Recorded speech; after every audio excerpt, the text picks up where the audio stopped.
It's focused on looking at your organization through a different lens, where movement and speed becomes really paramount to how the organization is going to sustain itself and how leaders should lead, on the importance of meaning.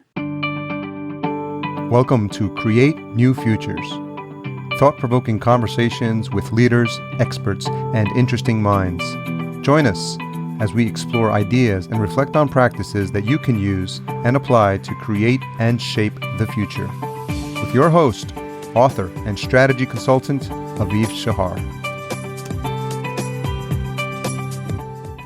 Welcome to Create New Futures, where we develop conversations with thought leaders to explore and learn how you can create your new futures for you and for your business.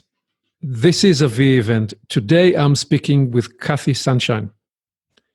Cathy was originally here with us on episode 19, and she's here today to dialogue and to reflect on her new book.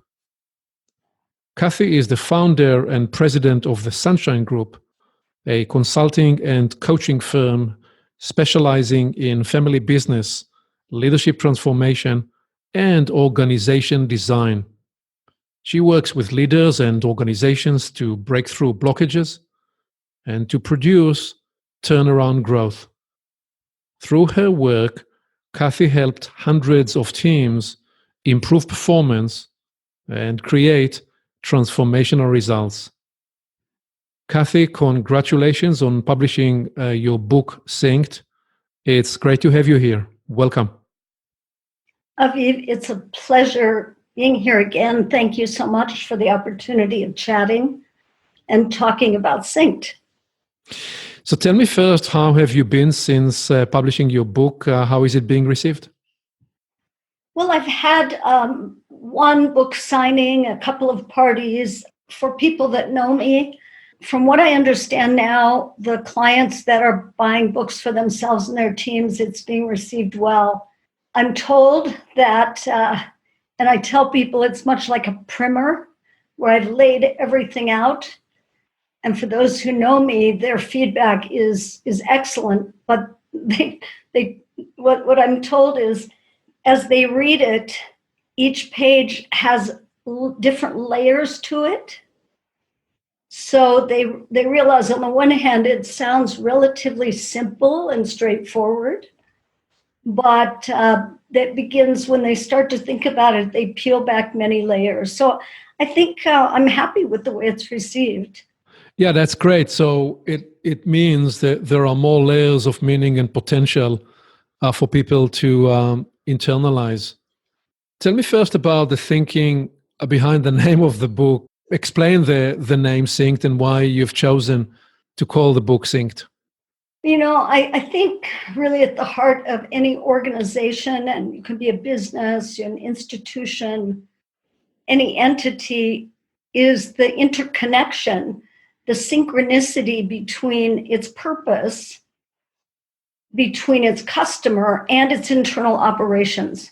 You know, how well does it synchronize its work to provide value in the market or to to the people it serves? So Synced really is Synced, the behavioral operating system, is called that because of the core belief that I have in synchronicity and synchronizing behavior. Technology, any information technology we have, is perfectly synchronized. It can't tolerate a blockage or it would, shut down. Well, organizations have not been built for that. So the word synced is really to define how a behavioral system can work that's equally synchronized. Value gets created at every chain of the operation. Right. So you say that this is ultimately a behavioral operating system, which I imagine means that you are defining in the book an approach to how an organization behaves. That is to say, the do's and don'ts and the principles and the rituals that guide and organizational behavior. Exactly. We have operations of every type, manufacturing operations, distribution operations, but we really don't have anything called behavioral operations. People tend to think of human resources. That's a function. It's not an operating system. And what I realized after many years of consulting and doing work with organizations, when we can view the organization as a whole system like this, breakthroughs occur pretty quickly. We find blockages that we didn't know existed. The book itself, I like to think of as a series of vignettes and stories and cases that of clients. But it's linked together by sort of a philosophy and a methodology I've used for years. It's sort of a way of thinking, but also a way of operating. It's focused on looking at your organization through a different lens, where movement and speed becomes really paramount to how the organization is going to sustain itself and how leaders should lead, on the importance of meaning, sort of baked into every aspect of departments and divisions and functions. You say on the opening page, you actually have on your opening page your own quote, and the quote says, if you know who your customer is, you know why you exist. If you know why you exist, you know what you have to do. If you know what you have to do it and remove anything that gets in the way. Powerful message there. How do clients respond to this message when you bring this articulation? And what is it that people do with this insight? Because this is a powerful insight. Well, it's actually very serious. And it takes a few readings for people to understand just how serious it is. Aviv, I've been in practice 40 years, and I don't know why, but for years early on in my consulting and coaching work, about every other year, I would bring a bunch of clients together over lunch, and they were all varied. They didn't know each other. And I'd ask them to tell me what I did for them. And it wasn't so much to pat me on the back as to really gain some insight from them as to what was I doing. Because I actually didn't know what to put on my business card. At one time I was a consultant to management and human resources. Another time I was a strategic advisor. I allowed myself to listen to them to then learn who I was, because I felt like they were the ones that were going to tell me what value I was providing to them. Now, at the time, and this was 30 some years ago, I did it probably half a dozen, 6-8 times over the years. I didn't realize how much I believed in the importance of and the value of believing in your customer more than you believe in yourself. And I don't believe in yourself, but learning from the outside, reflecting back on you who you were. So when I say, if you know who your customer is, you know why you exist, I take it very seriously. Most organizations think of that kind of language as sort of marketing language. Who's my customer? In the book, it's much more core to an organization's identity. Well, you essentially say that your customer is your reason for being. Exactly. And actually, it's pretty simple. That's true. Because if your customer goes away, what are you going to do next? You really only exist in their minds and in their mind's eye. And it's even more true today because of, what technology has done to all of us. It's made the customer really has all of the control.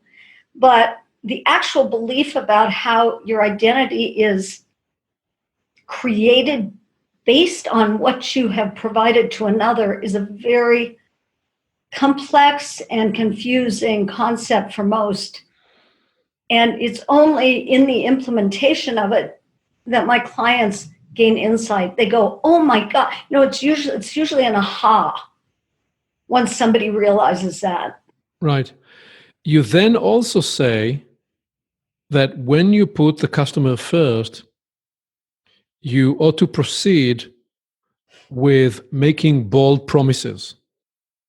So, two questions here. What are bold promises, and why should we make them once, as you say, we anchor ourselves on the customer, not just as a superficial idea, but in a more fundamental appreciation of the reason for a business? What is the place of bold promises there? If you believe that your customer drives your identity, then it's bold and complex, but important that you follow the feedback they're giving you. So let me see if I can follow on your bold promises.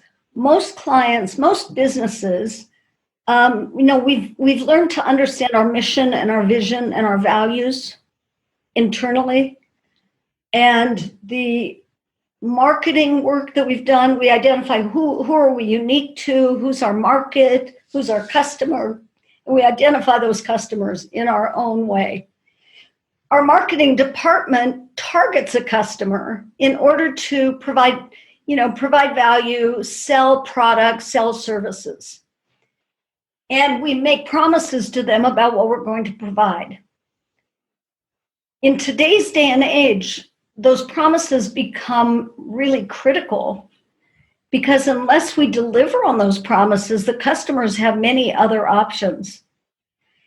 And if in fact our marketing is one of convincing a customer of what we do rather than responding to the customer based on their expectations, the customer sniffs that out very quickly. We all do. How many of us have been duped by feeling like we're being upsold on something? Right. So mentality. It changes the mentality dramatically. Yeah. Well, so when Amazon promises to deliver in 24 hours or sometime fresh in an hour, they deliver. These are bold promises, but these are very tangible. In the business that you and I we're in, my promise is that there are customers, there are clients group, leadership teams that tell me that we are able to, in the 2.5 days workshop we are together, to produce what otherwise would take 3 or sometimes 6 months process. But more importantly, that we are likely to come through the workshop with agreements and decisions and alignment that would never be achieved otherwise. And to me, that's bold, but that's concrete and actual, because right. I do believe in the transformative power of human conversation in business and the profound alignment that can be developed. What's powerful in the approach you're offering here is that you have developed an approach that delivers radical alignment, which is what you call being synced. Correct.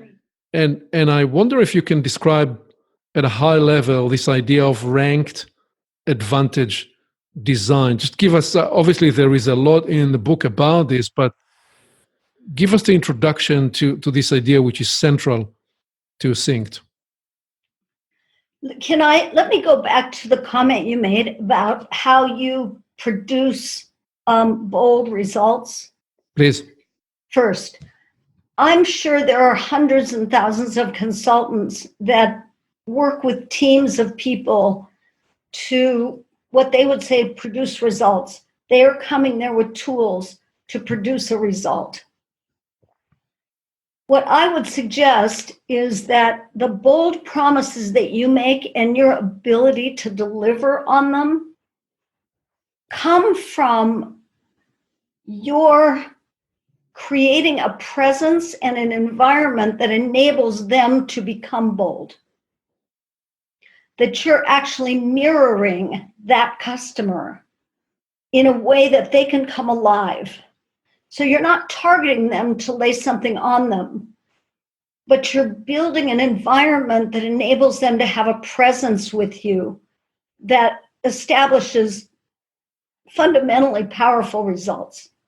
And that's a difference in a lunar versus solar mentality. It's a difference between a marketing mentality, an inside out selling, and an outside in mirroring or magnifying the energy that they're already bringing. Right. And that's what I mean about you can make a bold promise in the way that we're describing, and it will be transformational. Yeah, to be transparent, that's 1/3 of what I do. And I imagine your process is similar. So you're absolutely right. There is something that happens when we're in the room with people that mirrors back to them and calls out of them their best energy, their best idea, their best self, and encourage and promote them to interact with each other at a higher level. So that's 1/3. The other second third are the tools, the frameworks, the behavioral algorithms, and the technology, the human technology that's planted into, which is what you call operating system, and I often use the term operating system as well. That's the second third.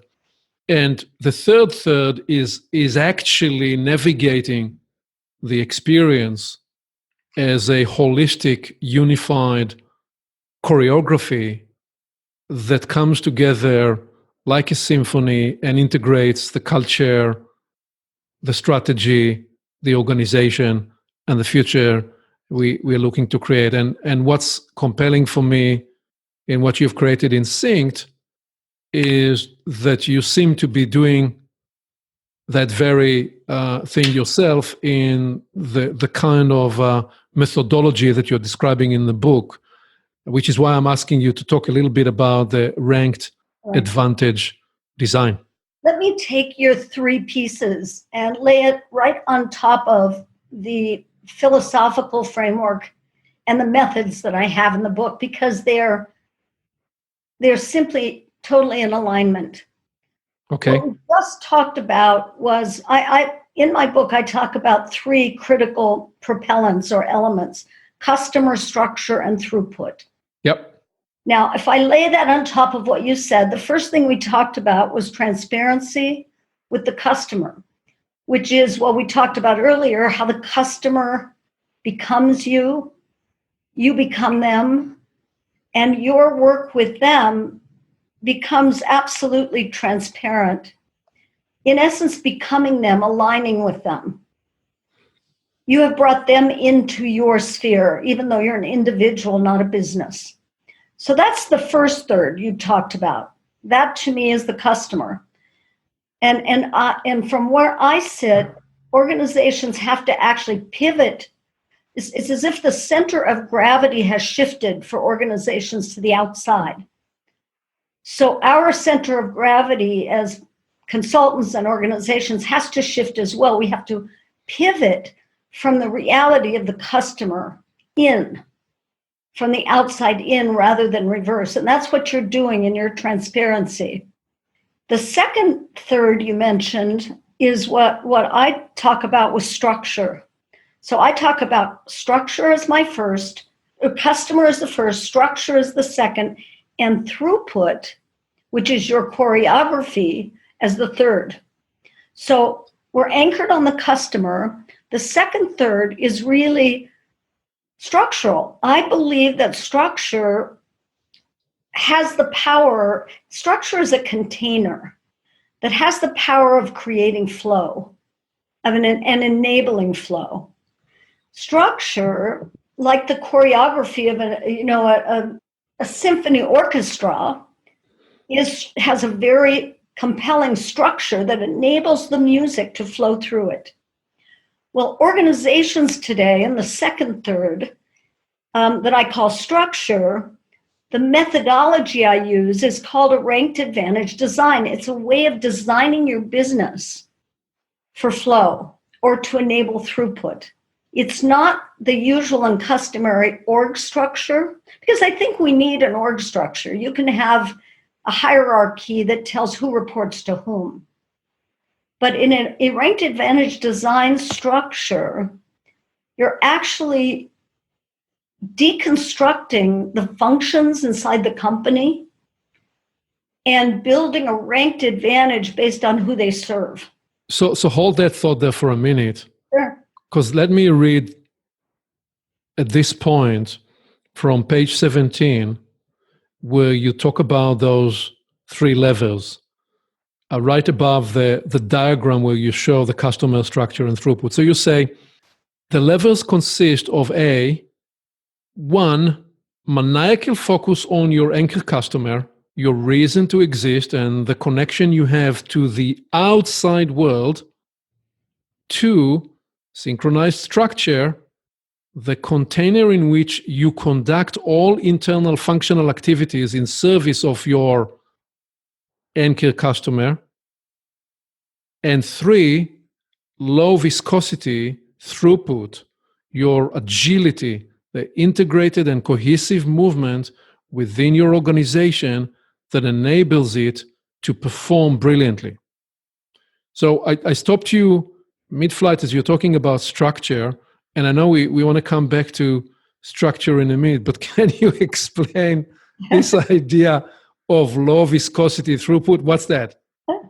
That's basically movement.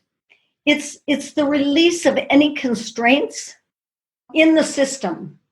So, there is work on the concept of flow, where we energetically can move into a space where we are so productive and we're invisible. Well, organizational throughput, if you're a manufacturing firm, you know what the word throughput means. You measure throughput by how fast raw materials can move through a system. So low viscosity throughput is the openness of energy that is not constrained by workarounds or conflicts or blockages in the organizational world. We're focused on the removal of constraints. So when you talk about choreography, that as your third, I speak of that as movement. I speak of that as fluidity and the ability for people to really perform their craft and stay curious and open to changes that are going on with their customers. Yes. So let's get back to the second level to structure. And I'm not going to read a segment on page 47 where you talk about structure, institutionalized behavior, because there is something provocative and radical once it's being internalized in the way you offer it here.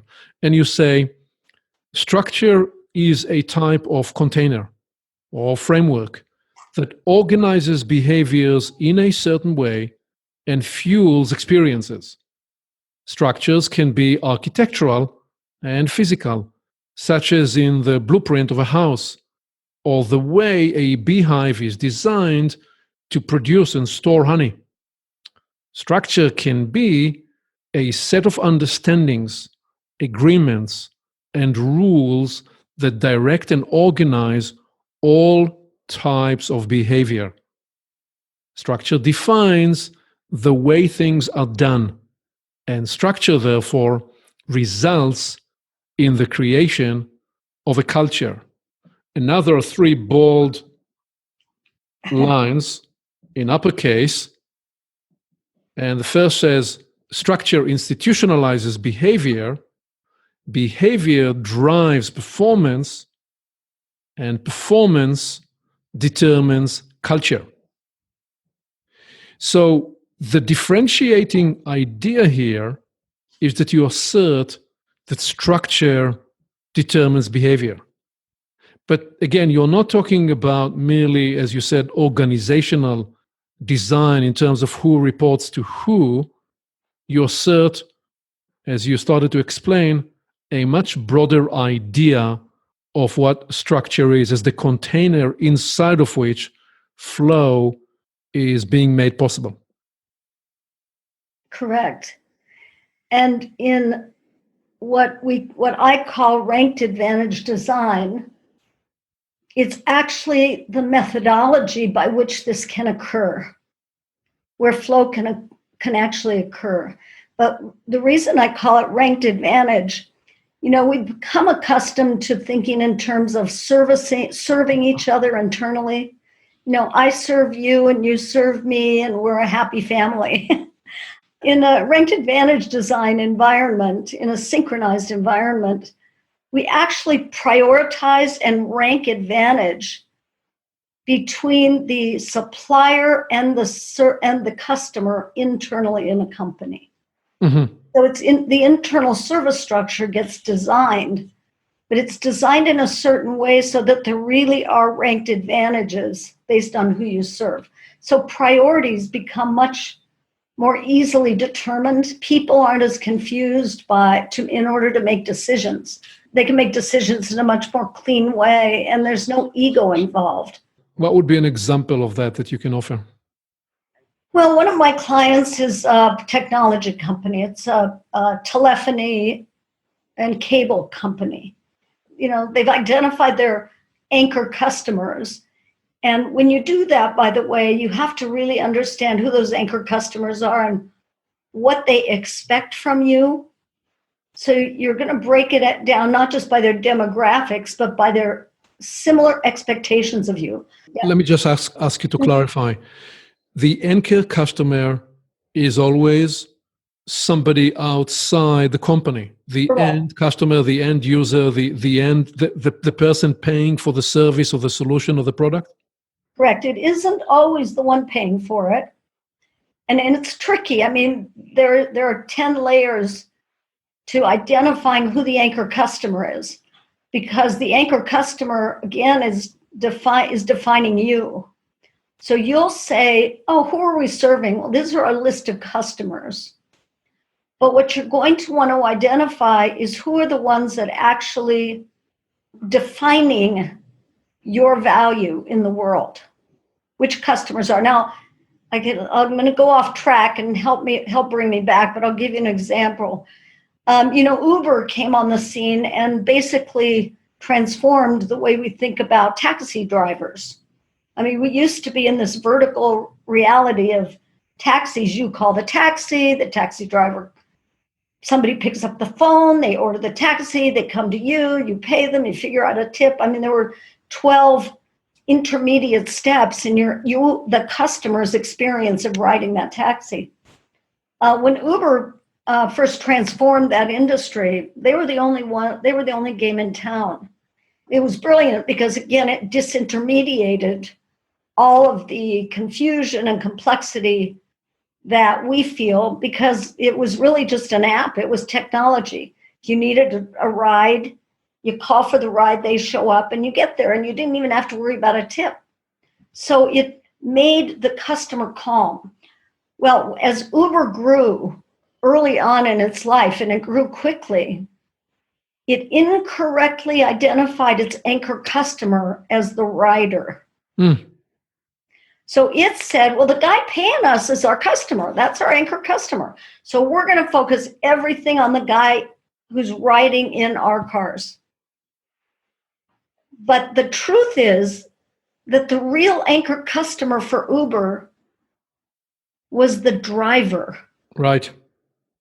And that subtle but fundamental mistake enabled years earlier, Lyft to come into the market. Yep. And so when I'm talking about the anchor customer, I'm really, it's a subtle distinction, but very important that organizations understand. They are not stakeholders. They are the people, that create your existence. So, Yep.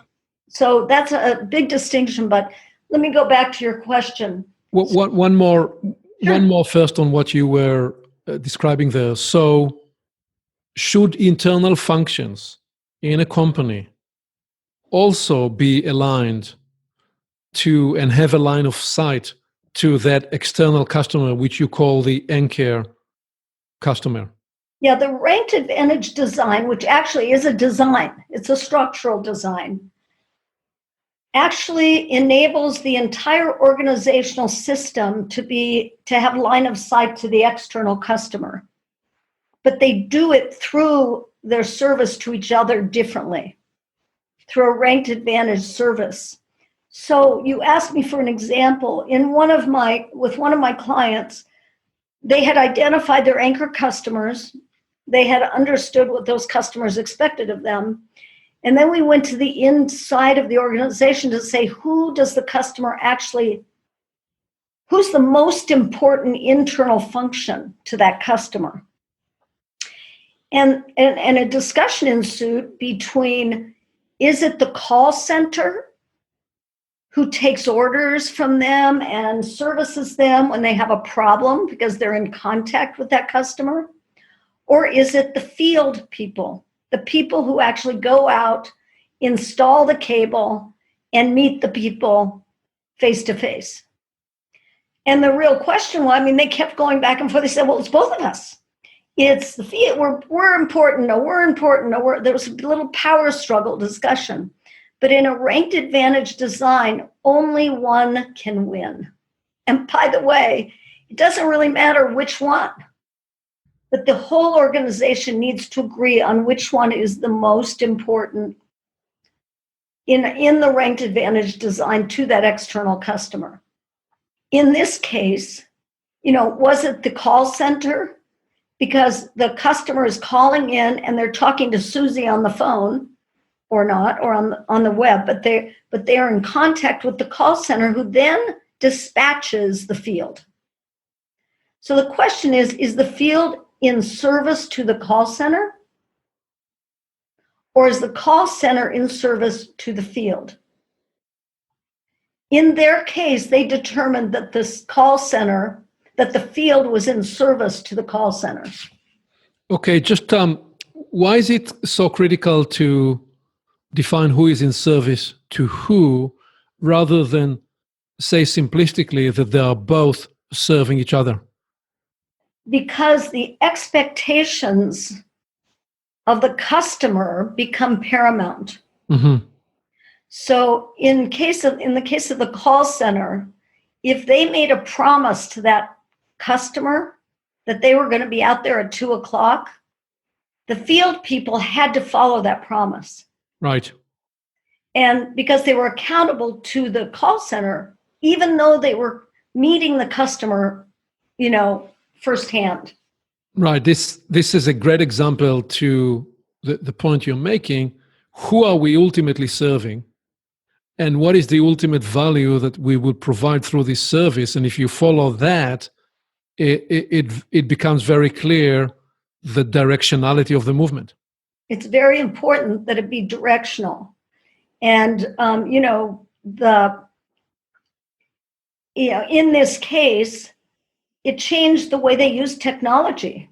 So once you've determined that in this case, the call center was the primary service, of the field had to make sure that they had handheld devices so that they could communicate always both to the customer and to the call center exactly what was going on. And the hiring process for the call center people was different. Call center people ended up becoming much higher level consultants so that they could get all the data they needed from the anchor customer so that the field people could deliver on that promise. It changes entirely the mentality, the priorities, where you spend money, and how you measure. I'm looking at page 109, where you're actually showing the 5 steps. Step 1 is anchor. Step 2 is deconstruct. Step 3 is reconstruct. Step 4 is restart, and step 5 is measure. Obviously, we're going to link the book in the show notes, and people want to learn more can get the book and internalize, because as you said, there is more here than at the first reading.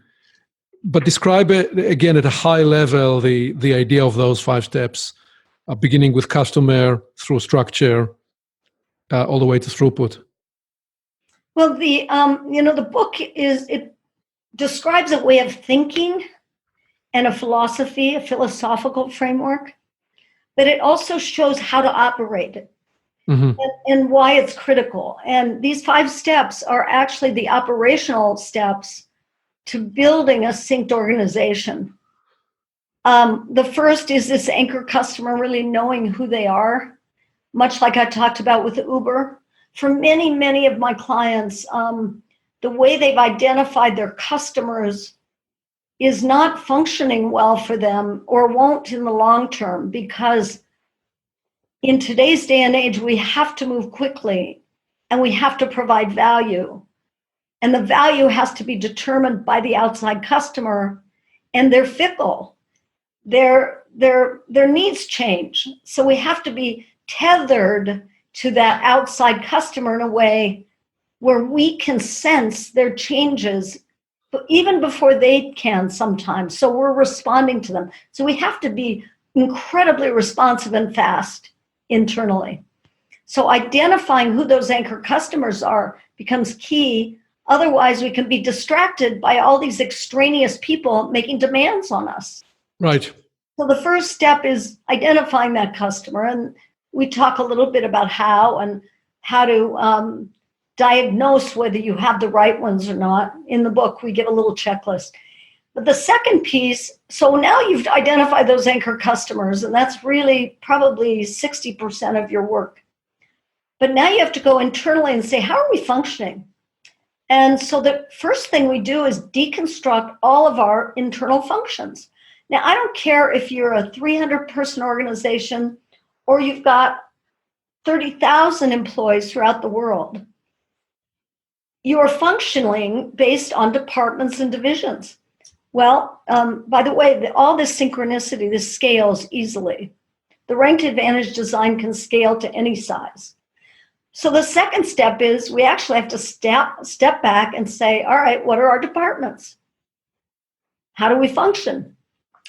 And like Humpty Dumpty, I sort of take it apart one by one and examine each of them separately before you reconstruct them. So you've deconstructed the functions. And when we do this, by the way, we find all kinds of redundancies and some, too many resources in one, too few in others. We begin to already remove some constraints and some workarounds that have been embedded into the system. Once you've deconstructed those and looked at them individually, then it's the time to do the ranked advantage process, and we reconstruct them. We put them back together, but in order of service internally. And that takes some time because, as I said, you want to really examine who services whom internally and what those expectations are from the internal customer. When we get to measurement, we deconstruct, and then when we get into measurement, you're really measuring throughput. Yep. But the only way to measure that is to examine the expectations of the customer to the supplier internally. Yep. What happens is you can build a gap analysis that actually enables the internal organization to flow. It's a strategic move that is the teeth and the accountability behind a system that's horizontal that can move, rather than one that's simply doing something for their boss. Right. The result of which is throughput. Exactly. Did you ever think to run the 3 branches of government, the Congress, the executive branch, and the legislative branch through this exercise? Yeah, I've mused. I haven't actually. If I had the time, I'd do case studies on this right now because, it applies. First of all, governmental entities, you really take a look at who you're serving, who your anchor customer is. And if you really look at that, it becomes very obvious why we function the way we do today. Because the anchor customer isn't who we might who the rhetoric says we should. Well, it's interesting because I bet some will tell you that the anchor customer is the American people, and then there will be those that will assert that the anchor customer is the Constitution, serving the Constitution. So this is an interesting conundrum. And I would say it is the Constitution. But then because in implementing the Constitution, you're servicing the people. Right. I mean, when I apply this to the educational system, for instance, and we look at all the dysfunction we have in different hierarchies of value that's provided in different educational systems, you begin to see that the anchor customer has been misidentified. If we look at the anchor customer of the educational system, we would see it as the future intellectual prowess of the United States. Right. And if we look at it that way, that the anchor customer is really the future leadership in the world. Yeah, well, that's a whole other equation. Once you say different equation, but it works. And if you actually work it backwards, you begin to see how the infrastructure will completely transform itself. Won't take too long either. It's not hard. Correct. So, but the big idea there is consider, that's a bit like the Cherokee idea of 7 generations down. So consider that you are serving not even today's generation, but the prosperity and the prowess and the success of future generations. So whoever is in government today must internalize those considerations. Yep. And all the implications. That's a significant rewiring of people's minds. Yes. Not only from a short-term election cycle, but to a whole new, again, as you said, the anchor customer defines your reason for being. Correct. Well, imagine what's it like that you get up to work for people that were not born, but people that will be born tomorrow and their future. That's a whole other different orientation to the work and the service you bring to what you do every day. And that is the excitement in this way of thinking. Because if it's taken seriously, it's not complicated to figure out how to allocate budget. It's not complicated. The budgetary issues and priorities become much easier to determine. And the infighting with boards of education in each state can all but dissolve. Again, it's a whole, but that is the power of the philosophical framework here. Yeah, beautiful. So, Cathy, thank you for all that. And is there any other additional parting message that you want to offer to people listening to Create New Futures about the book? Obviously, I'll ask you to also share where people can get a copy of the book and if it's available in also audio or not. But share, please, those two things. Where can people get the book, and what other closing parting message would you like to offer? People can purchase the book on Amazon or through my website if you'd like, which is www.sunshineconsultancy.com. But it's fine through Amazon, and I really appreciate your feedback on it. I'll have an audio version of that in the next few months because I think it's important to actually have the audio version. I really enjoy listening to you quote from the book, Aviv, because it also helps me internalize. I think the audible version will be a lot of fun to create. My parting thought, I guess, is there are 3 things I want to say. Number 1, we all know that we are living in another world now, that there is a confluence of events that have occurred over the last 30 years, but that are so in our face now that we just can't operate in the same old ways. We are trying to operate our organizations and our leadership models vertically.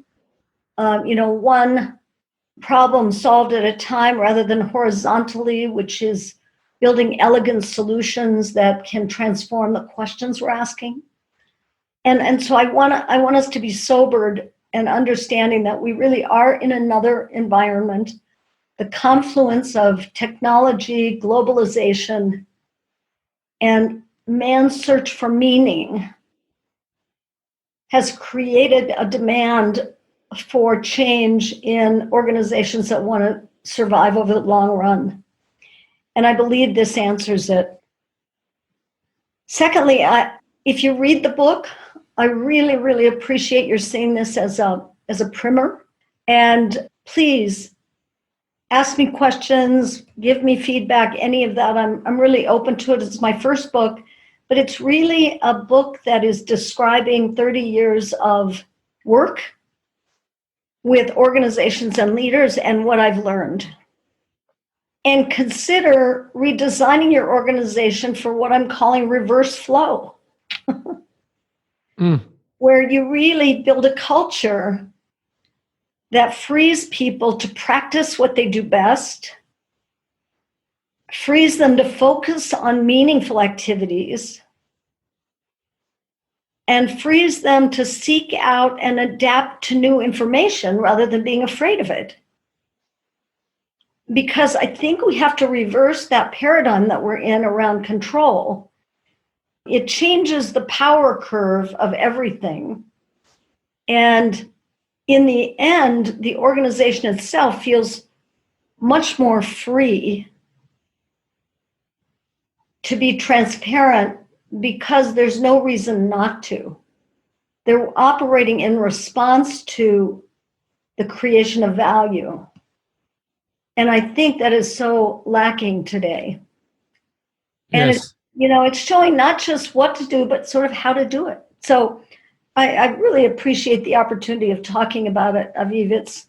It's really the outgrowth of something I've been living, and I'm so thrilled to expose it to the outside world through this book. I can't tell you. It's wonderful. Like I think you referred to this, writing my book, the first one is really like giving birth. It's exhausting. And now that it's finished, it's moving into a whole different gestalt. Wonderful. So thank you. Wonderful. When we liberate people, we liberate and unleash flow. Absolutely. When we liberate and unleash flow, we unleash the energy potential and the genius that locked in the system to solve and address the complexity of what appeared to have been insolvable problems, but is solved, can be solved, and is solved through the emergence of flow, as you offer in Synced. Yes, thank you. And this is a way to do it. I mean, I couldn't have said it better. And I just appreciate so much your alignment with this philosophically and otherwise. Thank you. Thank you, Cathy. This has been a fun conversation. I appreciate it, Aviv. A wonderful day.